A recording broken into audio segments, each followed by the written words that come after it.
All right, we got ourselves a massive information dump here for Total War Warhammer 3. We're going to go through 3 big things. I'm going to talk about those things first so you can decide to stick around to watch the entirety of the video if you want, or if you want to just see it on your own, by all means. So the first thing is this really awesome trailer. At the very end of it is a teaser for the content that is coming in April time. We know that we're going to be getting something in April, then it's 3 more DLCs, or is it 3 DLCs this year with the one in April? I don't know what's going on, but something in April, right? Whatever Rich said. But the tease at the end of this is the Chaos Dwarfs. We're finally going to get the big bad boys inhabiting the Darklands, and we're going to see that little, very small vignette. It's like an 8-second, 5-second little clip that shows some really cool action. Outside of that, we have a big FAQ we're going to go through that's going to show us that you can now get Immortal Empires if you are simply a Warhammer 3 owner. There are going to be some restrictions and stuff, but we'll go through that in its subsequent section. And then lastly, we have the patch notes for patch 2.4. So we're going to dive through all that here. If you want to just jump ahead to any section that interests you the most, you can find chapters in the timeline and the description below.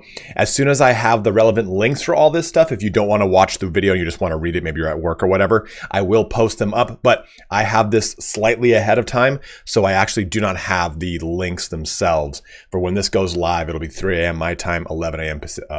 11 a.m. GMT, so I'll get them out as fast as I can. But for those that want to get started, want to stick around here and that aren't leaving, and if you are leaving, please don't forget to like, comment, and or subscribe, all that fun action. Let's jump into this really sick, badass trailer. I mean, it's like a really good one here. So I'm just going to press play and let this roll. I'm going to not talk. I don't think I really need to.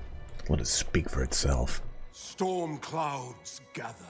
Oh God, I got the goose pimples. Sorry, I said I wouldn't talk. By evil. My nipples are hard. Ooh. Mundane and immortal. How long can we withstand this onslaught? We must form an alliance. We either die alone or survive together. I concur. Okay, calm down, Threat Techless. is beyond any of us. With the Azur's guidance, This is just another Algates game. I see many leaders here, but you even speak for your people. High King, this is not the time for short-sightedness. Short? There'll be no alliance with elves while I'm High King. Only. I've not watched this in its entirety, so that caught me by surprise.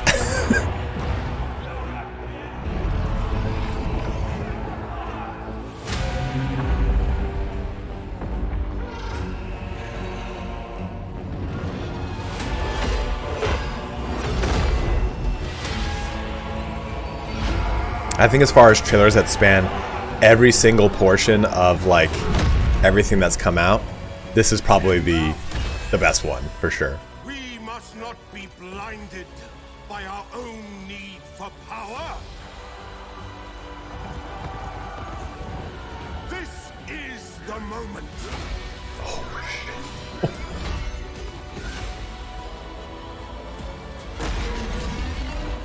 Your choices will decide the fate of this world. And all that inhabit it. Oh my God. Make the right one.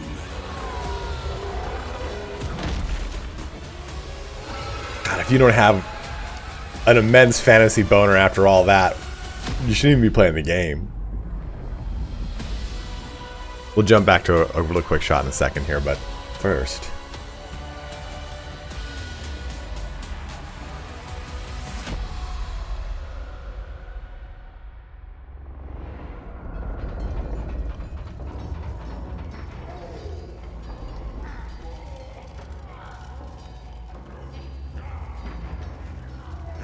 Oh man.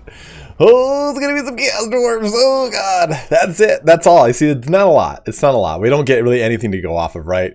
We see maybe goblins and hobgoblins in this shot, perhaps some orcs too. So I'm not sure if we're gonna have any of their slaves. That was a big part of their actual the Tamarkan book. And we can see too, though, some of the railway stuff. So I wonder if we're going to see some of the train action that is part of that book as well.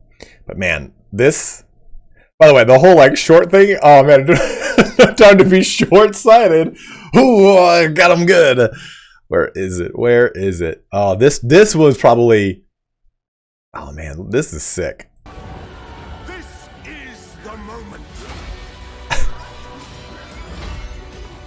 God, this is like, this is such a cool, like, okay, let's put these two together and let's like have these two factions band together and everything. That's such a cool time. They did the same thing right for Immortal Empires launch, but this is like almost like an expanded trailer of that. Man, and Karl's Franz giving like a fucking Independence Day level speech. Whoo! This is great. All right, so let's get into the FAQ and talk about how Immortal Empires is going to be free if you are a Total War Warhammer 3 owner now. Cinematic ending right there. Okay, so for this FAQ and how Immortal Empires is going to work. So Immortal Empires is no longer going to be relegated simply to those who own multiple versions or all of the previous 2 games and DLC. But there are, of course, a lot of restrictions. So if I only own Warhammer 3, can I access everything in Immortal Empires? No, you're pretty much limited to Demons of Chaos, Cathay, Khorne, Kislev, Nurgle, Slaanesh, Tzeentch, and Warriors of Chaos with Be'lakor. Basically exactly what you had access to in the base game, you can just now play it on the Immortal Empires map, which I think is actually a really fun, cool way to actually get you involved in trying out and playing Immortal Empires. Because otherwise, if you only own Warhammer 3, you're probably wondering to yourself, like, well, what's all these other factions like? How do they play? What do they look like? All this other stuff. You can now actually see them and to kind of take advantage of them through Immortal Empires, at least kind of seeing how it works. How do I access the races not included with Warhammer 3 when I'm playing Immortal Empires? So basically, if you own Warhammer 1, 2, or the numerous DLC released for both titles, these are purchases not required to play Immortal Empires, but required to unlock some of the playable races and lords. So you would need to go and buy them. Am I able to buy DLC for Total War Warhammer 1 or 2 to access a race? Yes, you would. I mean, just pretty much, it's kind of a lot of stuff you would, I guess, be common sense. If I can't play it in the game, how do I get access to it? You just have to go pretty much buy it. How can I access previously released free DLC for use in Immortal Empires? Ownership of any free DLC is tied to the ownership of the races that said content belongs to. So, for example, if you're looking to add Imric to your roster of heroes, you need to purchase either Warhammer 2 base game or just the Warhammer 2 DLC, the Warden of the Paunch. Interesting. So, if you want to play Imric, and by that extent, Eltharion, you just need to buy Warden of the Paunch. You don't need to buy Warhammer 2. But it's what it looks like. On the other hand, to acquire the Bone Giant DLC unit, you must purchase Rise of the Tomb Kings campaign pack from Warhammer 2, in which they are included. Interesting. Okay, so I don't have access to a race lord that I purchased. What should I do? Immortal Empire is not in beta anymore. What does that mean? In short, very little. Beta tag has been removed from Immortal Empires. Removing the mode status better reflects the fact that so many of you have and continue to enjoy our most epic campaign mode ever. So this is the ownership guide. So what comes with what and who and whatnot, who all the characters are, how you get all of access to all of them. So if you have just 3 and you want to expand and get to different lords, different races, pretty much just kind of look at this and it'll say, hey, you know what? If you want to get the Prophet and the Warlock, you're going to get access to this. Ikit Claw, Trench Craventail, 10-1, Gorok, and Tic-Tac-Toe, which is a pretty sweet bang for the buck. So it pretty much gives you an idea that the asterisk here is a free LC character. So the Prophet and the Warlock get you 10-1, but because you're also getting access to the Lizardmen, you get their free LC characters of Gorok and Tic-Tac-Toe. So you'll see that repeated across multiple characters here, like the Queen of the Crone, you're going to get Alariel the Raiden, but you also get Imric and Elithanar. Fast forward to Warden and Paunch, you'll get Eltharion and also Imric and Elithanar. So kind of convoluted, but makes sense some way, shape, or form. So that is the FAQ. It's a very down and dirty, quick breakdown of this. There's no reason to read every little factoid here. Let's move now into the 2.4 patch notes. So here we have the patch notes for 2.4. Let's zoom in just a little bit more. I unfortunately just have a picture here. Usually I would be highlighting everything and kind of showing you guys the big kind of stuff I want to talk about. But unfortunately, a lot of this is just kind of like a like an author's foreword. Tomorrow marks a full year since the Warhammer 3 was released, but being the impatient wee scamps we are, we just couldn't wait and have decided to kick off the celebrations today. But before we get stuck into 2.4, let's cast our minds back. And it's kind of just going about over the beta stuff of Immortal Empires, talking about unlocking Immortal Empires now for Warhammer 3 base game owners, having to purchase DLC and getting Warhammer 1 and 2, stuff that we just went through pretty much for the most part. So, here's some of the highlights of 2.4. Immortal Empires is now available to all. Carrick 8 Peaks is now a 10-slot settlement for the Skaven. Yes! Malice's quest battle for the Warpstone of Cain is now in the Chaos Wastes, closer to his starting position. Fixed a variety of visual graphical glitches such as clipping capes, snapping models, and broken animations. Garrisons garrisons are no longer reinforcements and now enter the battle from the start. Huge improvement there, because that always pissed me off. Fixed a multiplayer desync that could occur when an Empire player chose to summon the Elector Counts. That would cause quite the desync, because it's the Elector Counts. So it will no longer immediately, excuse me, sorry, my allergies, enter the battle instead of reinforcing once the Waystones are destroyed in Draika's quest battle. Interrogating Grom the Punch and Athel Tamara as Eltharion now correctly gives Mistwalker units the ability to mirror Grom's big Wah ability. Fixed an issue where Boris Ursus wouldn't gain supporters while the Invocation of Daz is active. So that's a lot of the big highlights here. Goes through how to download the patch. The release spotlight is, of course, on putting Warhammer, on making Immortal Empires active for Warhammer 3 base users. Gameplay, the garrison situation will once again enter battles at the start as opposed to being held back as reinforcements. For races and balances, there's really not a lot to this patch, so we're just going to blitz through this pretty quickly. Beastmen here have special herdstone buildings. Karaz at Karak and Black Crag now provide Minotaurs for recruitment at Tier 4 as intended, as the Lord intended.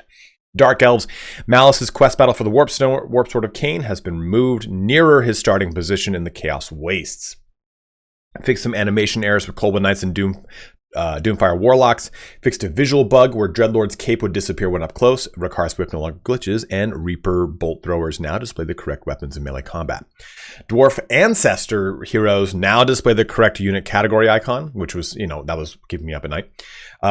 For Grand Cathay, Dragon-Blooded Shujinin, I don't know how to pronounce it, porthole display no longer flickers.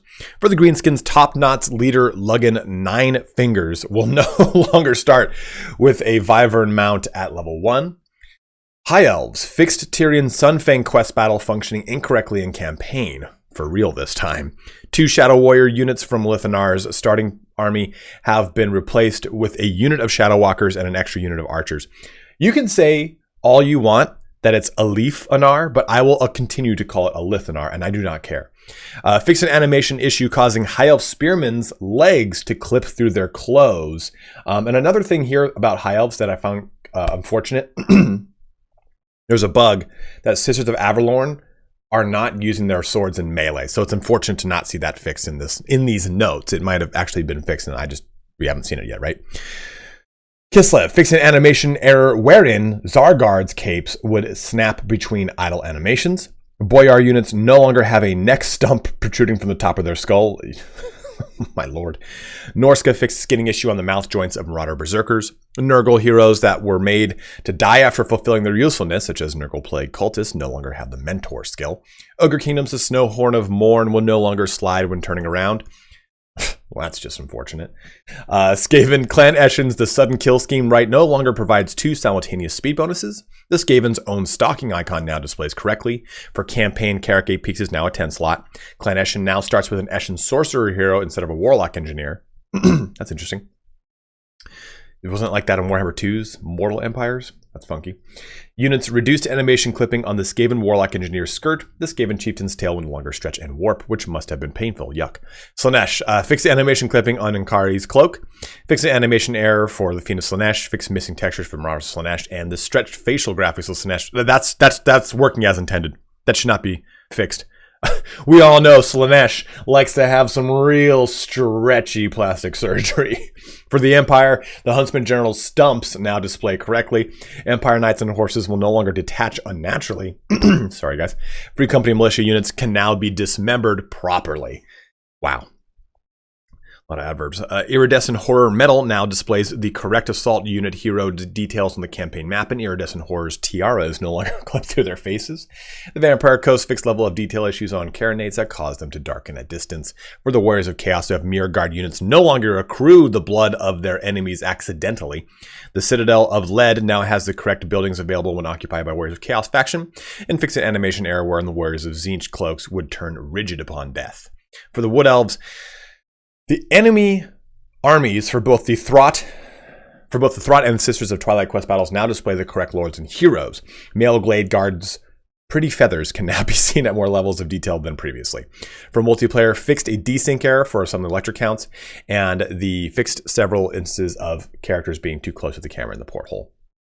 Looking forward for 3.0, the next on the horizon shapes up to be the game's most engaging and in-depth content drop ever. Be sure to keep an eye on our socials as we've got a lot of news coming your way in the not too distant future. So hopefully we'll get a lot of information here